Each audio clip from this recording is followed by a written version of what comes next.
How to buy USDT on Trust Wallet. Hello everybody, hope you're all doing fine. I'm back with yet another video on crypto basics.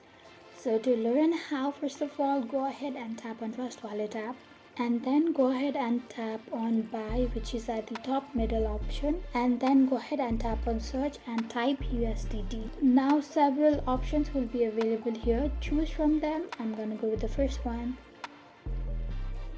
Now the value of the crypto will be available in your currency, so after you check on that, go ahead and tap on buy with credit card. Now you will be asked to verify your details, so go ahead and provide them with your email address and country of residence, and then check on the box of terms and conditions, and then go ahead and tap on submit my verification. After you do that, you will be able to buy USDT on your Trust Wallet account. So quick and easy. I hope you found the video to be helpful. If you did, go ahead and give us a thumbs up, and do not forget to subscribe to our channel and press on the notification bell icon so that you will never miss an update from us. I'll see you in the next video. Goodbye until then.